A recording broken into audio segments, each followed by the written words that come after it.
Welcome everybody, my name is Michael, and today we're discussing about Crypto.com.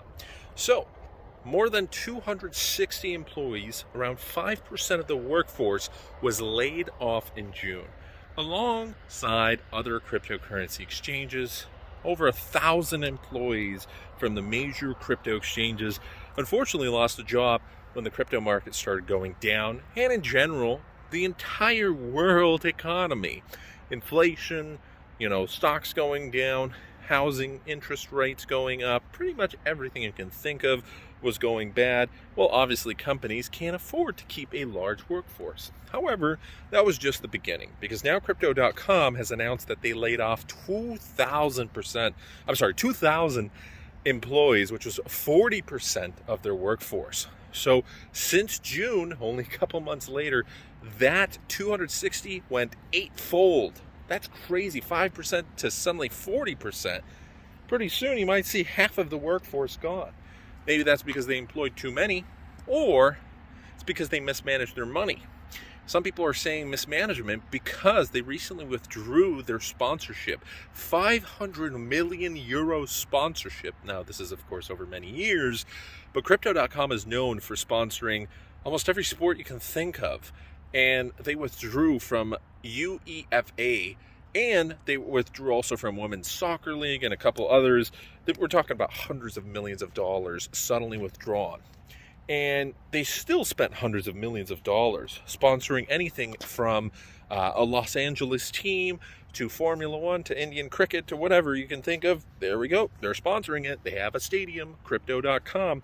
Well, who would have thought that during a bear market, unfortunately, sometimes you can actually lose a fair bit of money on this stuff, and, well, you have a workforce to feed, and before you know it, you don't have any money, and you have to lay off almost half of your staff. Pretty crazy to think about. They also had a streaming partnership with Twitch. Angel City FC, that was the Los Angeles Women's Soccer League team. They spent hundreds of millions of dollars and have plans to still spend hundreds of millions of dollars, because some of these contracts, such as wrestling or the football teams or whatever, they're 10, 15, 20 years, Formula One. It's not like it's a 1 year, one and done type of thing, but you actually have to continuously spend money. And that's a good thing, because if you have the money, of course, if you can afford it, then major marketing will suddenly ingrain your company into millions of people's minds.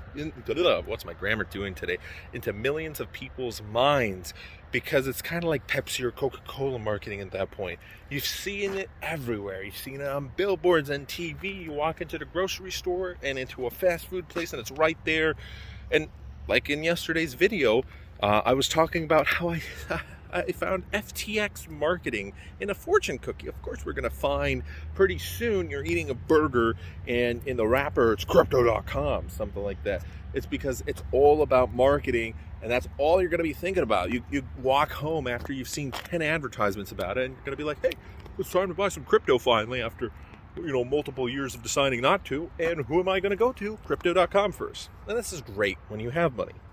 However, in bear markets, sometimes this strategy may not play out if you eventually don't have money saved up and your war chest is depleted. Now, I'm sure they're doing just fine. You still have probably billions of dollars. However, obviously they're concerned, and they've recently come out, spokespeople have said, hey, we're trying to restructure everything. So part of it also was just a series of misfortunate events, such as a $35 million hack, sending $10.5 million to the wrong people. We made a video about that. Spending an obscene amount on marketing. 400 clients who were compromised. All of these hacks and vulnerabilities.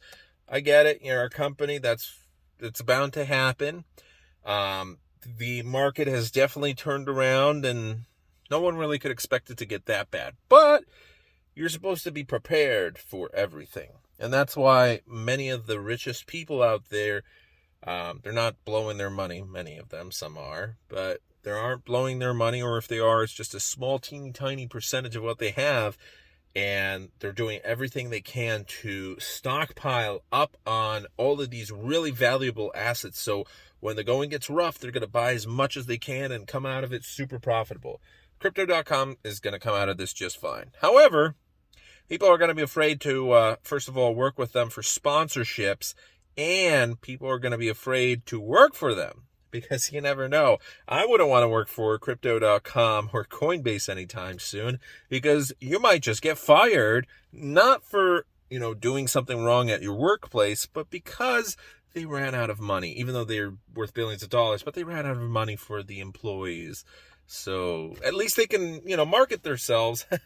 Everything's going to be great, right? The next Super Bowl ad, but you're already going to be gone by then. So their CRO card also was a great idea, but then they started reducing the interest and the benefits, and obviously people are not going to want to have that card if suddenly it's not really giving them anything.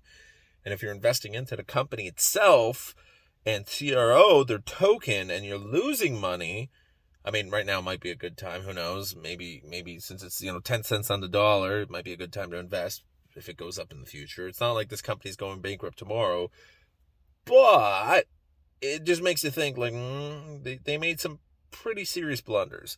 Who knows? Maybe this is their master plan. They're going to come out of it just fine, and everything's going to be all right. But I don't know. Thanks for watching. You have a good one. Bye.